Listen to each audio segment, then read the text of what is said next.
헌법재판소의 대통령 탄핵 심판 결론이 임박한 가운데 정치권에서는 새로운 국가 리더십의 탄생을 위한 움직임이 활발합니다. 어제만 해도 김종인 민주당 전 대표의 탈당 선언이 나왔고요. 굵직한 정치인들이 자신의 이상과 교감할 수 있는 캠프에 둥지를 틀기 시작했습니다. 오늘 만날 분도 그중에 한 분인데요. 더불어민주당 박영선 의원을 만나겠습니다. 박영선 의원님 안녕하세요. 네, 안녕하십니까. 네, 박 의원을 지켜봐온 분들 좀 놀라셨을 것 같아요. 어제 이제 안희정 충남지사 대선 캠프 합류를 선언하셨는데 네. 제가 좀 예상 바뀌었다라고 하면 이상한 겁니까? 아, 그렇습니까? 네. 사실 안 지사님하고 저하고는 오랜 기간 말벗이었습니다. 서로 예. 의견을 나누고 그런 사이였었는데요. 저는 두 가지 점에 주목합니다. 그러니까 첫째는 본선 경쟁력이 가장 강한 후보가 과연 누구인가. 네. 저는 안희정이라고 생각하고 또 여론조사에서도 이것이 수치로서 뒷받침됐죠. 네. 그리고 또 하나는 새술은 새 부대에 담아야 되듯이 이 새로운 대한민국에는 새로운 그 리더십이 필요하다. 그래서 탄핵 이후에 국민들은 그동안에 이 국민들 가슴속에 있었던 분노를 어떻게 승화시킬 것인가. 네. 그래서 그 승화의 과정에서 포용력을 갖춘 통합과 미래를 향한 리더십을 기다리고 있다고 저는 생각하고 있습니다. 그렇군요. 네, 그리고 저희 더불어민주당 입장에서 봤을 때 가장 저희가 필요한 것이 확장성과 유연성인데 네. 그런 면에서 안희정 지사, 안희정 후보의 존재감이라는 것이 굉장히 중요하고요. 또 개인적으로는 안희정 지사의 인간적인 면모, 인간성 때문에 제가 마음이 움직였다고 할까요? 네. 그렇군요. 자, 본선 경쟁력 말씀하셨는데 사실 네. 지금 이제 여론조사일 뿐이지만 문재인 전 대표가 시종 일관 지지율 선두이고 네. 일각에서는 대세론도 거론이 됩니다. 이게 안 지사는 요즘에 약간 하락세로 보이는데 역전이 가능하다고 보시는 거죠? 저는 가능하다고 봅니다. 그러니까 이제 오늘부터 1박 2일로 안희정 지사가 광주를 방문하는데요. 네. 이 광주의 선택이 저는 굉장히 중요하다고 보고 있고요. 노무현 대통령의 탄생도 광주의 선택에서 시작되지 않았습니까? 그래서 오늘 제가 같이 동행하면서 그 광주 시민들의 마음을 경청하려고 생각하고 있고요. 네. 특히 이제 그 본선 경쟁력이 가장 강하다는 부분, 이 부분이 저는 굉장히 중요하다고 보는데 네. 여론조사에서도 보면 1대1 구도에서 그러니까 맨 마지막에 안희정으로 선택했을 때 나타나는 퍼센테이지가 50%를 훌쩍 넘는다는 것은 네. 반쪽 대통령이 아니라 상대 진영에서도 받아들일 마음의 준비를 할 수 있는 대통령이다라는 그런 의미이거든요. 네. 그래서 앞으로 대한민국의 미래, 그러니까 그 한반도의 평화라든가 통일 문제를 앞두고 있는 이런 어떤 그 위기의 대한민국에서 이런 통합의 리더십은 굉장히 중요한 요소다라고 저는 생각하고 있습니다. 네.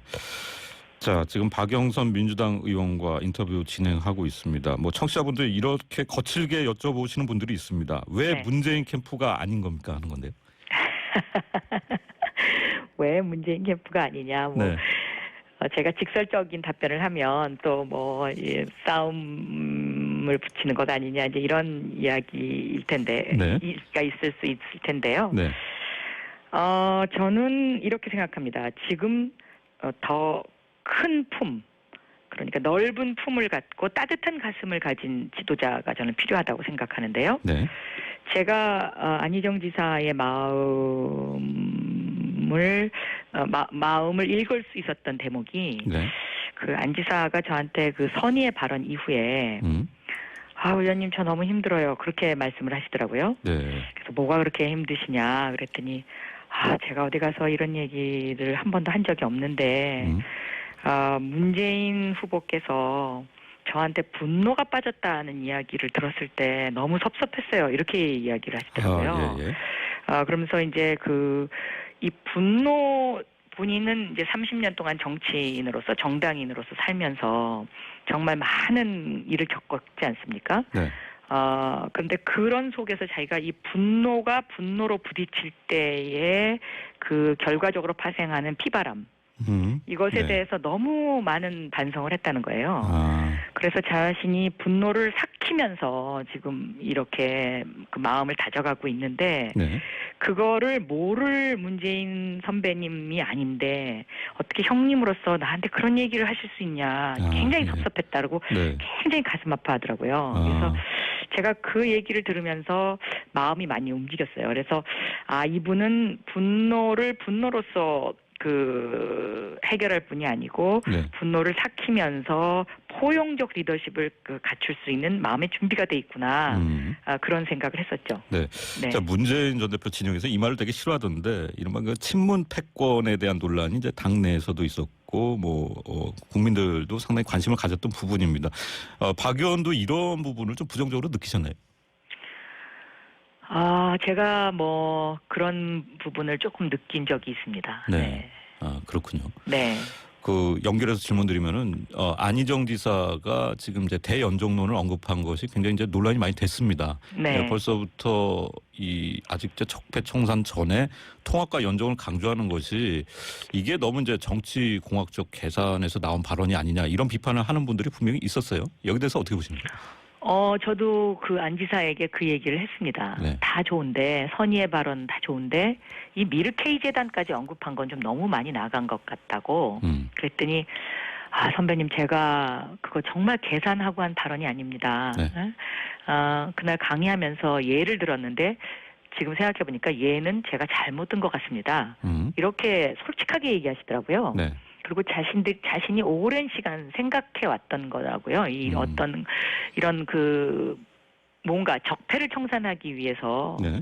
칼을 드는 것도 중요하지만 칼과 동시에 이런 어떤 그 아픔을 치유할 수 있는 포용성도 하나의 치유의 방법이다라는 것을 생각해온 분이었던 것 같아요. 네. 네. 알겠습니다.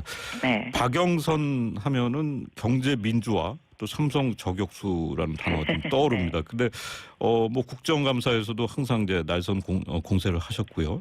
이번에 안희정 캠프를 선택한 것이 이 박 의원이 생각하시는 경제민주화의 이상과 이제 교감이 맞아 떨어지는 게 아니냐 이런 예측도 가능한데요. 네. 근데 저희가 이제 자료 찾아보면은 법인세 인상 같은 경우에 이 안 지사의 공약과 이제 박영선 의원이 이제 평소에 주장하신 바가 좀 내용이 다르고요. 네. 그런 면들이 있습니다. 어떻게 보십니까?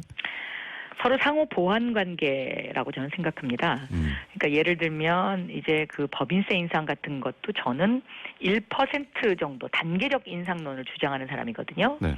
근데 이제 안 지사님은 법인세 인상까지는 손댈 필요가 없지 않냐 이제 이런 이야기인데요.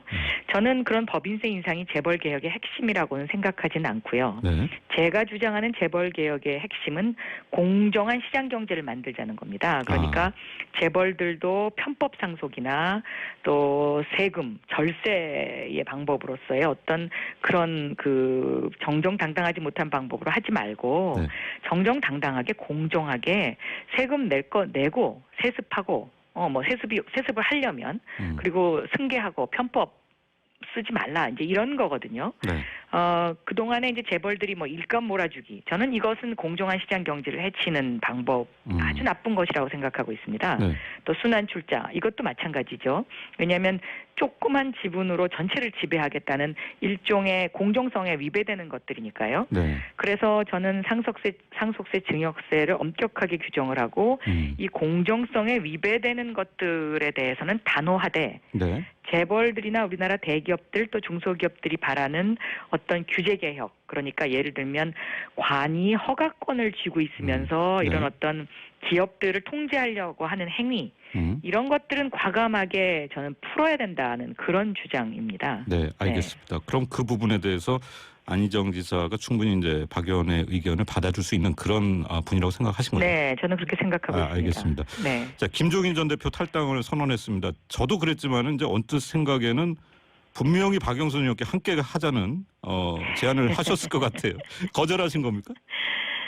아니요, 그거는 너무 개인적인 이야기라서 네. 제가 이 질문에는 제가 뭐 확인을 해드리기는 조금 그렇고요. 네.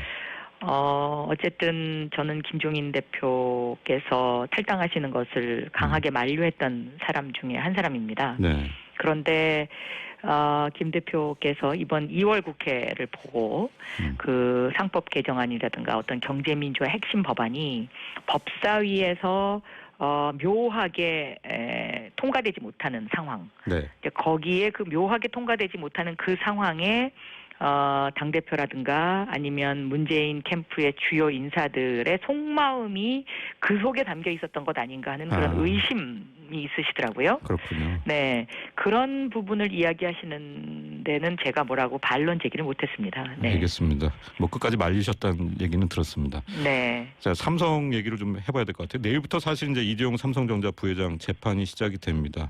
특검 수사도 있었고, 뭐 박 의원께서도 국정조사에서 여러 차례 이 문제에 아주 집중적으로 거론을 하셨는데 재판도 그렇고 어떻게 예상하세요?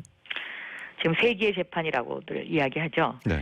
저 개인적으로는 경제부 기자 시절에 제가 처음에 기사를 썼던 BW 전환사채 편법 발행의 그 시작이 1995년대 중반이었는데요. 네. 20년 만에 사실상 이 제대로 된 재판을 하게 되는 겁니다. 네.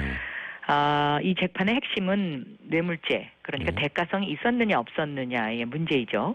그리고 그 대가성의 문제에 있어서도 이재용 재벌 그 3세로의 편법 승계를 위한 변칙적 적용이 있었느냐 없었느냐의 문제고, 여기에 박근혜 대통령이 얼마만큼의 관여를 했느냐의 문제인데요. 네. 시간이 한 20초 정도 남았습니다. 네. 거기 그 증거물이 이미 그 안종범 수첩에 다 나와 있기 때문에 저는 재판부가 이 재판을 정의롭게 대한민국의 미래를 위해서 네. 잘 공정하게 해주실 거라고 생각하고 있습니다. 네.